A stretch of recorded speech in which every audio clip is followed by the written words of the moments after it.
aš Ilona Jusiūtė, sveikinuosi su jumis iš Verslo centro 1000. Šiandieną man išbandymų metas. Gaminsime sraiges. Už receptą iš karto noriu padėkoti draugui Danui. Ačiū. Turbūt visi atsimenam eilėraštį Sraigė, sraigė, kišk ragus, jei nekiši, karas bus. Prieš ruošiant sraiges, 2 dienas prieš jas reikėtų tinkamai pasiruošti. Reikėtų plastikinės dėžės, miltų arba manų kruopų. Į dėžę paberiame šiek tiek miltų ir sudedame sraiges. Laikome parą laiko. Po paros nuplauname, nuvalome kiautą, išplauname dėžę, vėl beriame miltų arba manų kruopų ir sudedam sraiges.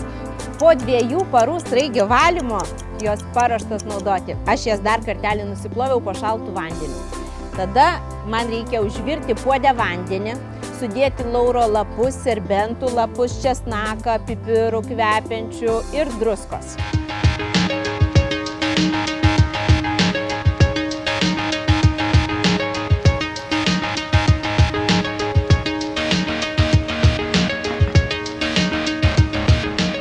Kai užverda vanduo, po vieną sudedame sraiges į verdantį vandenį.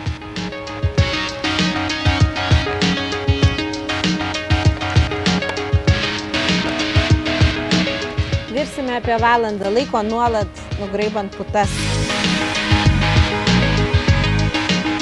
Padažui reikės svogūno laiškų, česnako, pomidorų, citrinos, ančiuvių, sviesto, druskos, pipirų ir petražolių.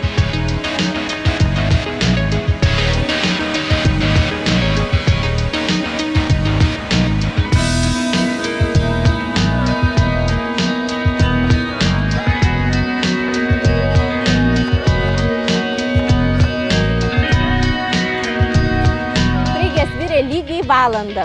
Tuomet aš jas perliejau šaltų vandeniu ir dabar plono iešmelio arba krapštuko pagalba sraiges reikia iškrapštyti iš kiauto.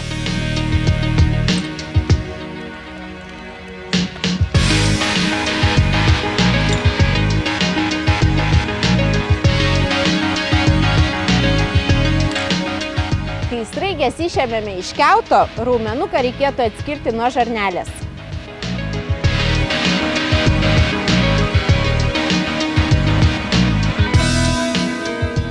Raumenukai paruošti, aš juos persiploviau dar kartelį šaltų vandeniu ir dabar pasiruošime padažą. Įkaitinti keptuvę reikės ir įdėti 200 gramų sviesto. Kai sviestas ištirps, sudėsiu ančiuvius.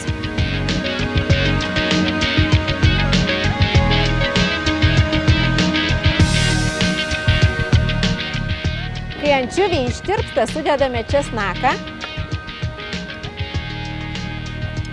smulkintus pomidorus ir kapotus svogūno laiškus.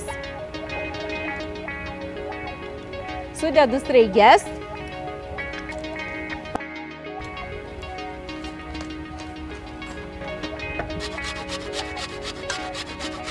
Įspaudžiu šiek tiek sulčių.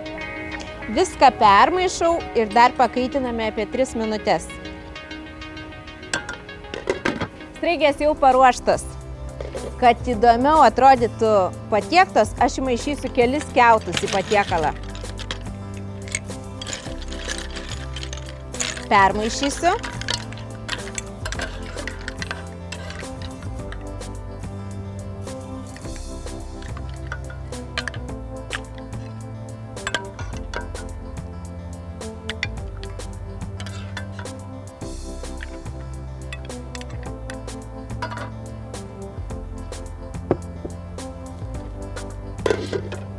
Patiekalas paruoštas. Gaminkite, rinkite sraiges, naudokitės mūsų receptu, eksperimentuokite ir gražios jums vasaros.